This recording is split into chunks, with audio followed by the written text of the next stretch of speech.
plans I have for you, not to harm you. So that pain you're feeling, he's not harming you, he's growing you into it. And if you think about, I look at life as a hill. You're going to get tired, you're going to feel like you want to give up, but if you look straight up and put your why at the top of the hill, you'll keep going.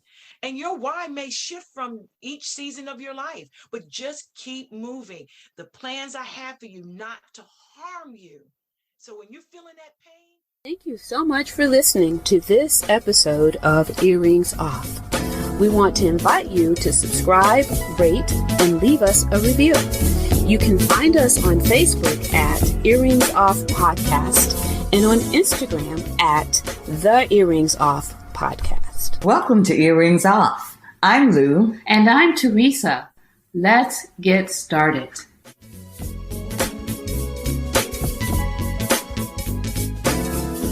Well, hello. Teresa and I are here today with Dr. V. We are excited to have her. Her website is at www.drvsolutions.org. And if you go there, you're going to learn that Dr. V is quite the encourager, uplifter, and motivator. What I loved when I looked on your site was your quote of Jeremiah 29:11, which you said that that's dear to your heart, for I know the plans I have for you, plans to prosper you and not to harm you, plans to give you a hope and a future. And that certainly speaks to us here at Earrings Off. And so thank you so much for joining us, Dr. And V. thank you for having me. Yeah. Thank you. We're going to go on and get started. So, Dr. V, tell us what you mean when you use the phrase, the why strategist. Well, let me just say, a lot of times in life, we're always doing the what and the how. And we always ask that question, why am I doing this? Everything has to start with why.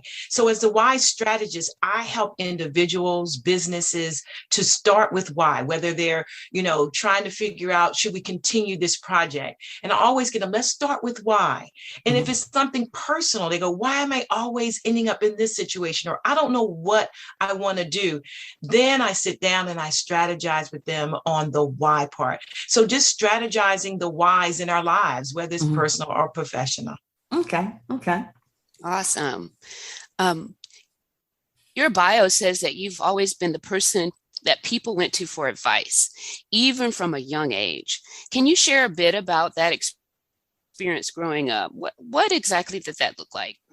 Well, even as a young child, it was interesting how I was the magnet for so many. I mean, I can remember when I was 6 years old, even playing with my friends on the playground, and they would come to me for, I want to know if you can help me do this. And, I'm having this problem at home. And I was always the buddy, and then as I got older, it was the same way when I was in high school. And, friends would come to me, can I share something with you? And I was like, why do they feel as though they can come to me? And that's when I began to start thinking about where my purpose. And at that time, I didn't know it was a purpose. It was, what did I like to do? That's what I would call it. Then I went on to college. It was the same way. And then when I had my children, their friends would come over and they wanted to share with me. And I wanted to inspire them, empower them to move on. So I knew that was my gift. I knew that was a gift that God had given me to share with the world, so that people could have this exposure to more of what they were limited to thinking. I wanted them to think out the box, almost kick the box over. Wow. Yeah. I like that. Yeah. Well, and Dr. V, what you just described is sort of what we've been told, that many times, our purpose is sort of staring us in the face. It's like when people are gravitating toward you, or when you're seen as someone who's quite capable or competent, at something, some particular skills, some specific area that we need to be paying attention to. Sometimes, particularly as Black women, Yes. we will, we can hear the bad, and we beat ourselves up with the bad, but make sure that we're sort of tuning in to, I didn't think about that. Or like you said, people were always gravitating toward you. Well, there's a reason for that. Right. So, and I'm trying to do a better job with that in my own personal life. So, yeah. Right. Yeah, good Right. stuff. So, Dr. V, tell us about your book. I know it's on your website now. Is the book 57 Reasons You Should Know Your Why? Is that also on Amazon, or is It's on Amazon as well? Yes. Okay. So tell us about that. Well, when I turned 57 years old, which was about 3 years ago, okay, and I have a coach, and she was saying to me, "What are you going to do for your 57?" I was like, "I don't know." So she said, "Well, have you decided, if you're going to travel?" And I said, "You know what? I feel so compelled to let people know what their why should be, the reasons for it." So every day for 57 days, I went on live on Facebook and I gave them a reason. Well, let me just stop you right there, because you have just embarrassed me. Now, see, when I turned 57 and later turned 60, all I was thinking about was me. Now, here you are. See, that's embarrassing. You care enough to try to pour into somebody. Now I feel bad, but go on, Dr. V. Well, let me just say this. If you're thinking about how old you should be, if you think about some of the people, I look at the guy with Kentucky Fried Chicken. It wasn't until he got in his 60s that he decided it was a franchise. Yeah. I thought life was over. There are so many successful people in their 60s, that are doing great things. So life just begins. Yeah. Well, but I'm just talking about your attitude. You didn't care about travel so much. You were trying to give something, and that's in the form of this book. So 57 Reasons You Should Know Your Why. You just wanted to share your knowledge. Right. Yeah. Because I know that so many people are stuck, and it's just a small little workbook. It's like a self-help book. And every day, just read something out of it. I'll challenge someone in there to do something. I talk about procrastination. I talk about, knowing your circle, things like that. And then write down the people that are in your circle. We have what we call our friends, but sometimes you have to ask God to remove, replace, and reveal to you who are the people that should be there and who are the people that need to go. And it's okay, but we as Black women feel we got to carry everything and everybody with us. There's a time for everyone in our lives. And I think that's our one of our largest struggles, because as you progress in life, whatever it is, you get different sound bites. If I was to give you my glasses and say, I see this blue star, and I give them to you, you won't see it. My vision is mine. My gift is mine to share with the world. And we get hung up, like you were saying earlier. You share with someone, "Oh, I think God wants me to open up a business." Really? See, God gave the gift to you. And we need to focus on our gifts and what he's given to us to share. When you tell someone else and they say, "Oh, I don't think so," thank you. That is great. Move on. Yeah. God gave it. He gave you the desires of your heart, not the other person, your heart. And that's why we get so entangled in not knowing what our why is, but it's inside of us. Right. We just have to discover it. Yeah. Okay. If you know of anyone, we all have someone who we know has been to prison before. If you ever were to meet them, you'd be surprised. There's so many gifts there. Because a lot of them may have not gone to school, and I've worked in prisons. They can build a whole house with popsicle sticks. They're the most creative. You've ever gone somewhere and you see them etching? Yeah. Most of them have been incarcerated. We find our why or discovered in our darkest places. You may have someone who passed away, and a relative gets up and sings. "Oh my God, I didn't know she could sing," because it was that dark place that brought the gift out. It's when we're in our darkest place when we find a gift. Look at coronavirus. Right. Look what it did to so many people. They discovered they could cook, they could teach, they could do a lot of things. Yeah. Now we have to, and as I do continue courses on how to sustain the why, talk about procrastination, talking about fear. Those are the things that get in our way, that have us stagnated in our whys once we discover it. And I think that's so important because many times when you feel like you have a vision or you found your why and you start the journey, and when it doesn't look like you thought it would look, or when it gets difficult, you start second guessing yourself, like, that's not, maybe that wasn't supposed to be, maybe that wasn't what I was supposed to do, or maybe that wasn't my why. But what you're describing is to keep, pushing forward, because that's your vision. So, right. And that's two things with that. If you go back to Jeremiah 29:11, he said, I know the plans I have for you, not to harm you. So that pain you're feeling, he's not harming you. He's growing you into it. And if you think about, I look at life as a hill. You're going to get tired. You're going to feel like you want to give up. But if you look straight up and put your why at the top of the hill, you'll keep going. And your why may shift from each season of your life, but just keep moving. The plans I have for you, not to harm you. So when you're feeling that pain, he's growing you. And we got to stop getting, to the point where we want to do things that it's supposed to be easy. No, that's hard. That's when yes, the tears coming down my eyes, meaning yes, it is almost there. And I am being prepared for whatever that gift is you want to show me. Okay. I don't know if it's allowed, but I hope we're not having a shouting moment on Earrings Off, but I'm just saying. You can. So see, I'm sitting over here so quietly. This message is definitely resonating with me. Like I am saying, amen, sister. This is some good stuff. And I think our listeners will definitely, even I am benefiting from it. Thank you for sharing, Dr. V. Oh, thank you. So let's talk a little bit about putting your dreams to the test. What do you mean when you say that? Let's take everything. We're going to brain dump. If I do a workshop, we're going to brain dump. Take everything that you've been dreaming about, and we're going to put them to the test. And that means we're going to start doing some developing, implementing, and executing. Because we get stuck. We think we can't dream. It's okay to dream. The problem is that when we start dreaming, we scare ourselves. Oh, I know I'll never live like that. Oh, yeah. Oh, my God. You can. And if we remove those words and when we brain dump, I tell people, think big, and we sit down and we come up with a plan on how we're going to do it. If you want to buy a home, let's get together. Let's start talking about your credit. Because the only thing that's stopping you, if you think about a car, everyone has been in one or driven one. It has a maximum, maybe some 120, 180, right? But it has the full potential to do that. But because of limitations such as speeding requirements, you can slow down, right? So the car has the potential to do 120 or 180. But because of certain distractions, we have to abide by them. Same with our lives. When you do that dream, the only thing that's stopping you is you.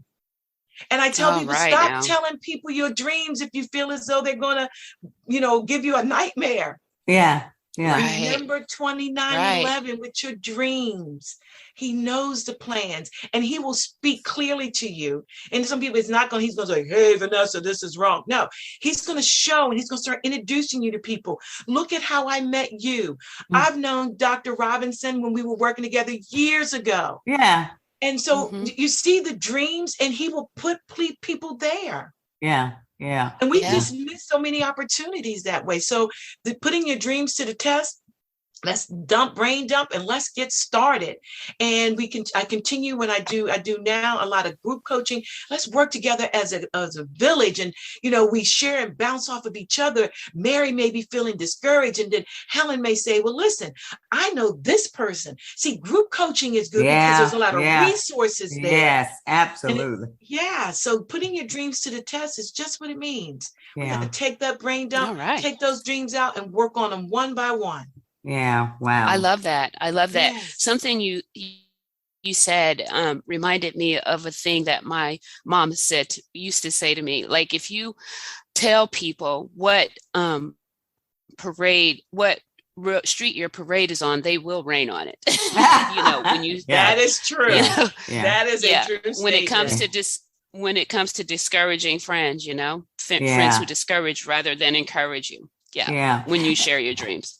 And Dr. V, when you talked about, us getting together, that was the impetus for Earrings Off. We just felt like as a community, we have so many resources and we need to tap into those so that we become stronger and that we can improve our lives. So that was definitely an excellent point and one that we support and believe in.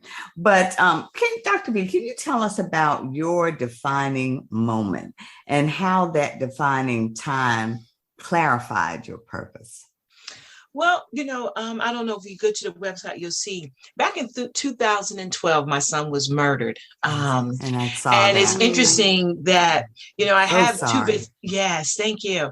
I have two businesses. I have one called Sentencing Options. That's where I work with the courts with individuals that have been charged, and I offer an alternative to incarceration, such as your domestic violence class, substance abuse, things like that. And Dr. V Solutions is a subsidiary of that. But it was interesting when my son was murdered. Mind you, the same population that I serve in Sentencing Options, not that they were the ones because he was in Rochester, but that same population is how my son was murdered. So, I was devastated. How can I be the encourager anymore? How can I be the uplifter? And then I kept reading I know the plans not to harm you. And I know some people may say, oh my God, it was devastating, but there was a lesson in there. And I still wanted to give. I wanted to give. I still wanted to help. And I still serve the same type of person that harmed my son. Because I know God didn't make any mistakes. And, everybody, even when I spoke at my son's funeral, and even when I speak on it, people are like, you gotta be crazy. Yeah, I talked to the person that murdered my son. And, oh my goodness, Dr. V. And I talked to him, not looking for a response, just for him to marinate in what I had to say. Now, God had to prepare me for that. It wasn't like, God, I'm gonna. He had to prepare me because it was interesting. God said he's one of mine too. I kept saying, God, but he said he's one of mine. So I spoke to him, but that was a defining moment that after that, I still felt the need to give back and to uplift individual. That was my defining moment. And a lot of people said, I don't even know how you work with that population. And I said, but he knows the plans for me. And now, the business does well. I have people who run the groups, but I still have a desire to help that population and anyone. I don't care because God said all of my people, he didn't put them in categories, even though a lot of my work is done with women. But I know that I didn't want to block my blessings if I didn't forgive. Now, will I forget what he done? No. But I prayed, and God said, you need to speak to him. And I did. I told him I didn't want you to respond to me because it's not necessary. I was told to pour into you. So whether I never hear from that guy again, which it doesn't matter. I know that when I part this world and he goes to wherever he's going and I go, that God knows that I gave and I was obedient to what he said to do. So he'll take care of the rest of it. And he took care of me, gave me peace. And that was another thing, that defining moment, everybody was coming to me saying, sharing what they felt. You should be mad. And how are you? Because see, we study God's word and we said, he gives us peace beyond all understanding. That was it. Wow. Don't question it. It's peace beyond. When you're like, why am I not? People said she might need to go to therapy. He gave me the peace beyond all understanding. And that's what when we take the scriptures and pour them when you're supposed to pour them, So that was my defining moment. Was interesting. I did spend a lot of time alone because I really needed to process, God, do I still need to do this work? And all I kept saying, and hearing was, I know the plans I have for you. And I've always been that person. And that was in me as a child. And I'm not going to, get off the obstacle and go somewhere else and do something different. But he said, all of mine. And if I get the glory, you're being obedient to me. This is not about you. It's about what I've given you to give and share with the world. So, that was my defining moment. But I'm telling you, the peace, I started questioning it, like, okay, what's going on? And when I received the phone call, I remember I fell to my knees and it was like a wind, like from a fan. and it says, I'm at peace. That was my son. And I stood up. And when I'm Wow. thinking, oh my God. And a lot of people were saying to me, when I shared that defining moment, and well, you still like to help people, yes, because I believe that when my son, because when they called and told me, they did not say that my son, they said it was an accidental death, but he was fine. 2 minutes later, they said he was dead, and the doctor said, I want to share something with you. Your son, you could tell the way he was like having a conversation with someone because of the frowns in his face, and then he went peacefully with a smile. And my takeaway with that was, I think God said, come on home. It's time. I got your mother and I've got your children. They're going to be fine. But I want to take you because you're in my will now. And that gave me that peace. And I didn't try to figure out why, how come. I just had that peace. And I went into a store, and I'm sorry, I'm taking up the time, but I went into a store one night, and it may have been 2 years later. And I was in the Walmart, and I was buying a t-shirt, and she just stared at me. And I said, is something wrong? And she said to me, you have the glory of God glowing from you. Wow. It scared me. And I was like, am I getting ready to die? And the water came out. And I left there, went to Chipotle, which is like maybe 5 minutes away in Virginia Beach. And I went in there, she asked me what I wanted, and she just stared at me. And I was like, and I'm thinking, I said, do I have on something weird? And she said, no, but you have a glow. And I was like, thank you. She said, and I said, I'm not pregnant. And she said, but you have something radiating from you. And I said, you can see it? She said, I can see it, but I feel it more than I see it. So I got in my car and I started calling people. No one was available. And then God whispered to me and said, that was for you, not to call and tell anyone. Oh, wow. Everybody I called, no one answered. Wow. No one answered. I wanted you to marinate in that. And it came back. I know the plans I have for you. I was like, but when it happened, it was like, oh my God, she stared, and the line was getting long. She could barely pass me my money back. And she just stared, and I looked back at her, and she's still staring. And people was like, ma'am. And I was like, oh my God. So yeah. Wow. Yeah, that gave me goosebumps. Yeah. That was an interesting moment. But I knew now that my son's death, it was a situation where I know that it had to happen to let me know what my purpose is. And some people said, but he didn't have to take your son. Well, God said the same thing too. He took his son. So I'm okay. I'm okay. And I pray and ask God for that peace. And is this my purpose? And it's still my purpose.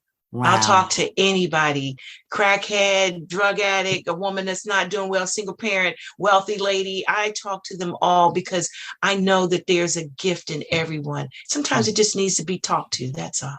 Wow. And your defining moment has made you be such a blessing to others. Yes. Yeah.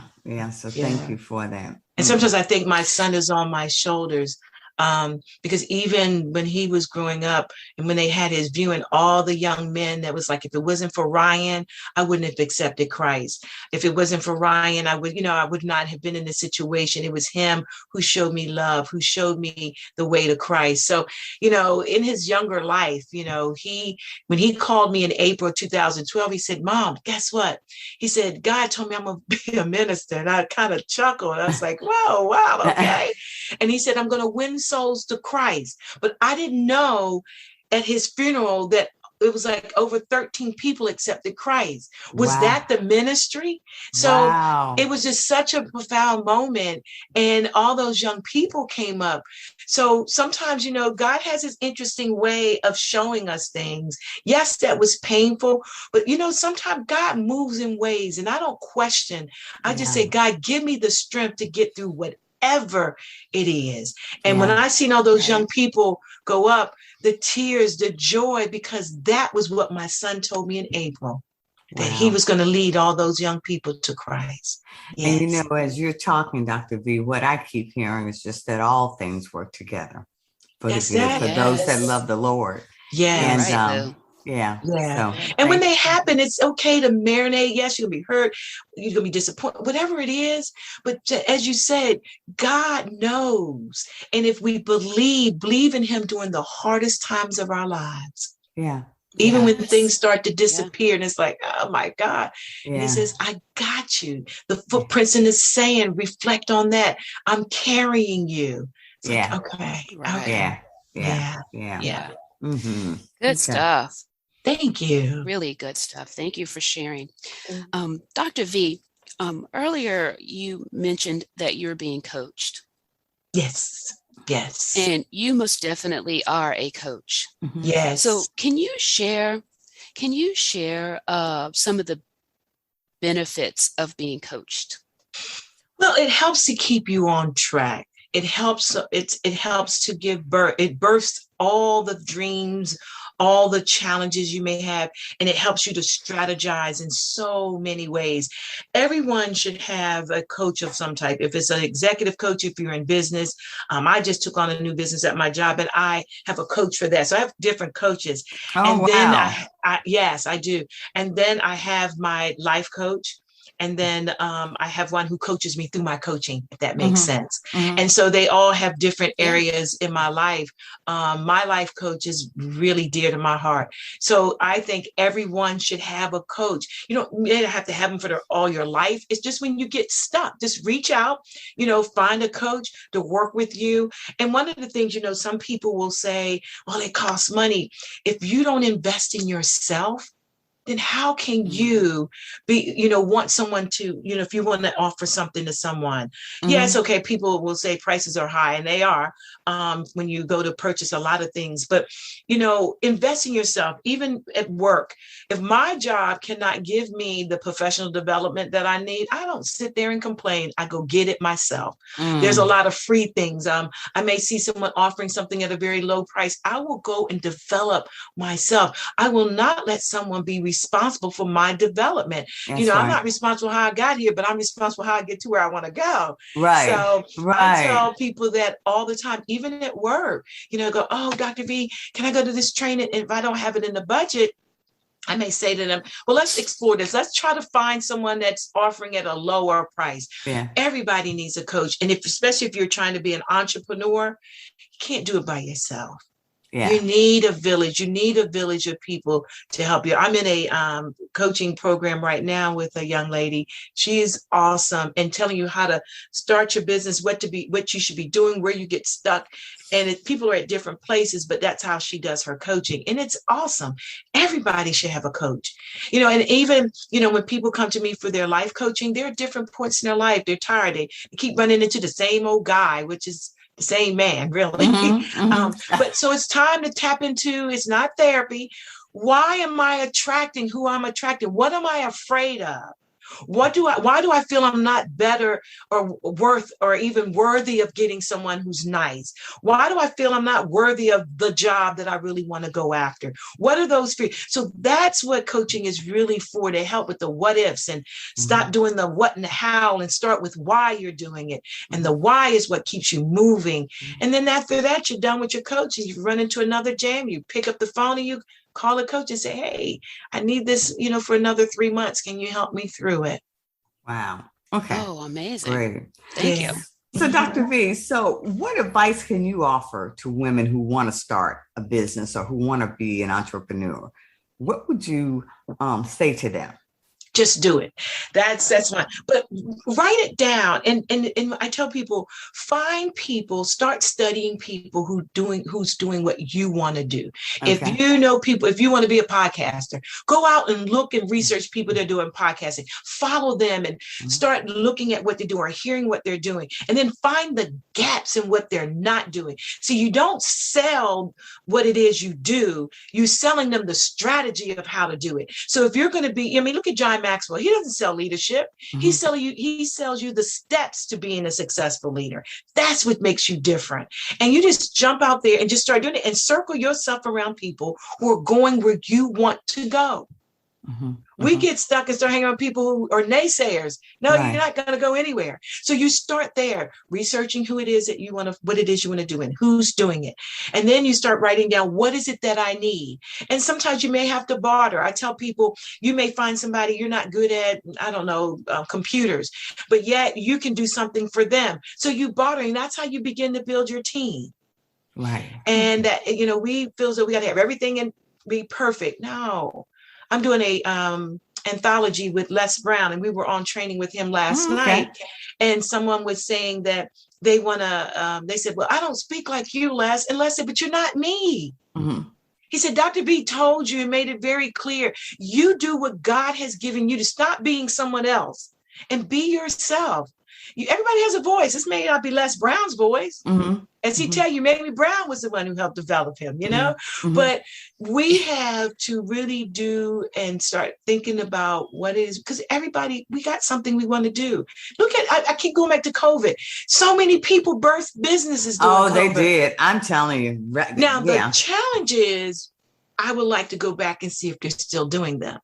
Because see, the money flows have the PPEs have slowed down. What are you doing? How did you scale your business? And are you still scaling it? Because, everybody got all that stuff and hyped up and they did it. But what are you doing now? Are you preparing your business for what's coming down the road? Some people are still stuck in these ways. A lot of people didn't like electronics and technology, but it forced us to do what we're doing right now. What's going to happen in the future? Are you prepared to go hybrid if that's the way? We went from brick and mortar to click and order. And that's what we're doing now. So we got to find out, how can I get it? I told a therapist the other day, because now she's challenged with being home with her child because she's not going to let her child go to school. She's a therapist. And I said, listen, do you think it's possible that you can reach out to individuals late at night? There's a lot of us that are up late at night. Do your therapy at night, do groups at night. Hey, I'm gonna run a group from 11 p.m. to 1.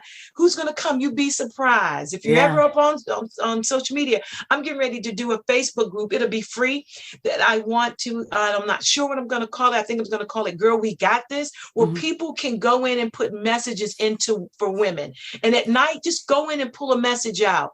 And you can categorize it by saying, this is for a woman that's struggling with her divorce, or this is for a woman that's struggling with whatever. And there's a quote underneath. You just go into that Facebook group, look around, pull out a quote, meditate, and go to sleep.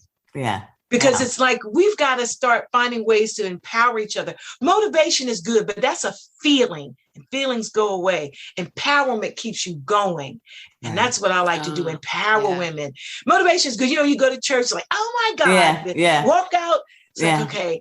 But if I'm empowered, like the word empowers you, that's what I like.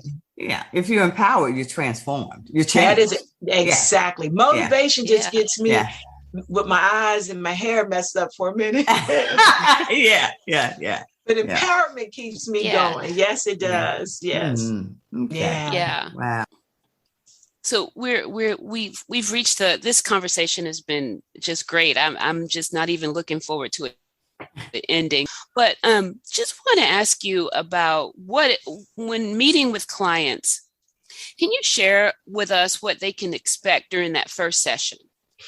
Well, now, I still do individual coaching. Let me start with that. I do individual life coaching. And so usually what happens is I will do an assessment and assess where you are, who you are, and then we share those results. I use that using a DISC. It's called DISC DISC assessment, where it talks about, your strength, your weaknesses, and we pour into those. So that's usually the first step. And then we strategize. What is it you want to do? Now, I tell people all the time, I will not have the answer. The answer is in you. I will assist you with pulling it out. Don't say, well, what you think I ought to do? What is it you want to do? And let's see if you can do it. And I just throw out questions to you. If you feel you want to go to the moon, okay. Now tell me what your mode of transportation is going to be. And if they say a bus, I'm just saying a bus. How are you going to get the bus? So I'll walk you through those steps. And it's the same with group counseling. The difference with group counseling group coaching is that you have more in the village. So, you may say, someone may say, well, I really don't have somebody with, I don't have computer knowledge. Someone may say, hey, listen, my son, he's 24, he has a business and he's doing it. If you want to connect, let me get. So it's more sharing and networking that goes on. Yeah. In there. And then where you may be stuck and said, the first module, I didn't get it when you said, what's my life statement for my life? I didn't get it. Someone may say, well, let me share mine with you. She reads it or he reads it. And then, so it's like, oh, I didn't get it. So it becomes a group or a village of women that are growing and they connect in so many ways. Wow. Okay. Because I did one called, and I'm getting ready to bring it up again. I'm not sure if I'm going to do it in September, October, but called In Pursuit of Me. And it was so many ta-da moments that so many women were like, wow, because we do this one exercise called Dear Woman in the Mirror. Mm-hmm. And who do you see? And, that's probably a real profound moment for many, because you can hear they'll write down the negative things that they see. But then they start saying, but I am, and I teach them this verse, I am who I am. I am a gift that's given to me. And some people are like, I never felt that way before. I never felt like I was worthy. He's been beat down, so, and they learn so much from each other and thinking they were the only one that was experiencing what they were experiencing, and they weren't. Wow. Okay. Well, Dr. V, I agree with Teresa. You have certainly been a delight to talk to. A lot of good information, not only for our listeners, but for us as well. Well, one of the things I would like to share is that everyone that's listening, I want you to really think about, do you know what your why in life, what your purpose is? Are you stuck there?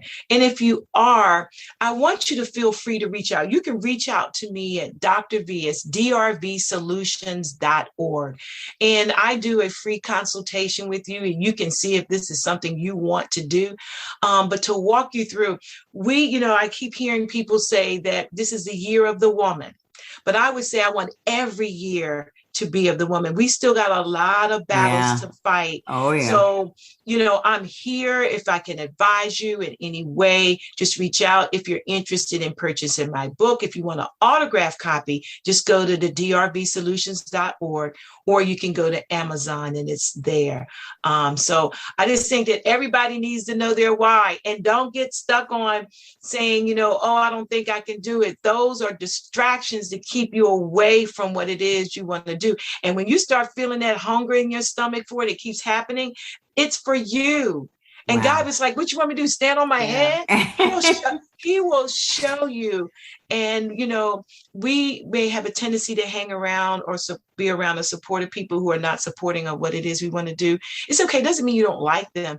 They're just not on that bandwagon with you right now. Right. And, we just have to learn how to reach back and pull each other up when we're down. And knowing your why it sustains you through everything. You can stand there. It's like the tree. The tree reminds me of a why. And I need to say this, I didn't say it. But if you notice on my book, I use the letter Y and not the word. Right. Because that's the shape of a woman. That's how she gives birth. Ovaries, and then the birth canal. So I show you the what and the how, and then give birth to your purpose. Wow. Oh, okay. That's why they call me the why strategist, because I help women to discover their why so that their what becomes clear. They strategize a how and give birth to their purpose so they can walk in their gift that God has given them to share with the world. Okay. Amazing. Thank you so much, Dr. Thank V. you. Anytime. Well, Anytime. thank you. We've certainly, again, we've enjoyed it. And we know that you've helped some listeners. We can just hear your passion, and we too see your glow. So best to you and continued success. For your ticket to the conference, please go to eventbrite.com and look up Earrings Off. Teresa and I will be so excited to see you, and please bring a friend.